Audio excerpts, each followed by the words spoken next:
Alright, so imagine you get a computer keyboard and it looks like this. What is this? Give me letters, you might say. And that's sort of what a guitar fretboard looks like if you don't take the time to learn about it. That's what I'm here to help you do today. Now, unlike a computer keyboard, you probably don't want to label the frets on a guitar. That'd be crazy. But say, hypothetically, if you did, this is what it would look like. That's a lot of notes. How am I supposed to remember all that? Well, it's not that easy. Well, why should I do it? Remember the keyboard thing I said? But basically, if you want to play guitar, but you never learn about the fretboard, music kind of looks like this. Like, you might be able to piece a few things together here and there, but you'll never get this.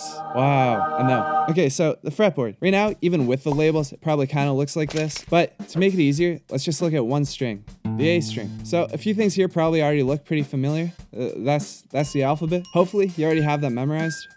If not, but in the language of music, those are called natural notes, which means they're not sharp or flat. However, you'll notice an empty fret following each letter. Those are sharp. Ouch! With the exception of between B and C and E and F. Why? Well, because everything's fine. Now, the next thing you might recognize is this. Like hours on a clock, there are 12 notes in an octave. And also, like on a clock, once you get to the end, you go right back to the beginning. So after 12 is 1, after G is A. Crazy. So with that said, in order to memorize a fretboard, you only need to focus on the first 11 frets, because after that, it just repeats. Oh, wow. Yeah. Oh, nice. But also to memorize a fretboard, you need to know all 6 strings. A quick lightning round of information that's not immediately important, but that you should know. A standard acoustic guitar spans 4 octaves, consisting of 48 unique pitches. In comparison, a standard modern piano spans 7 octaves. So a guitar is just this section. But unlike on a piano, the beginning and end of an octave isn't as clear, because if you were to lay out guitar strings across those 4 octaves, it would look like this. You'll notice that working backwards from the 6th string, the lowest string, each descending string begins on the 5th fret of the one above it. Meaning, the 5th fret of the low E is the same note and pitch as the open string below it. And that's true for all the strings, except for G and B, where B matches the 4th fret of G. If you want to know why, goodbye. The other important relationship is that the 1st and 6th strings have the same notes on the same frets, just 2 octaves apart. So they're both E strings.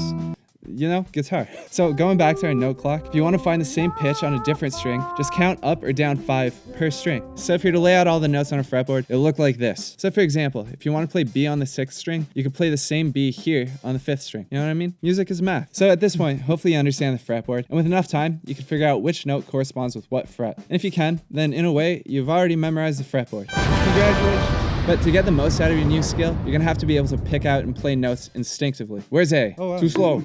The first step to be able to do that is to be able to recite these forwards and backwards. EAD, GBE, EBG, DAE. You know what I mean? If you can already do that, try reciting every second one, every third one, every 4th one. But a great practice exercise that you should do simultaneously with the guitar is to pick out a note, like for instance A, and then play that note on each string up and down the guitar just over and over to a metronome, because music. And then every day do a different note. And once you can do every note easily, practice 2 notes, but like repetition is key. So with everything in mind, a common misconception made by guitarists, I'm guitarist, is that if you know the basics, everything will come naturally just from playing. And in my experience, that didn't happen, but a little conscious practice can go a really long way. And before you know it, you'll know every single note on the fretboard, like magic. But it's not magic, it's practice, so practice.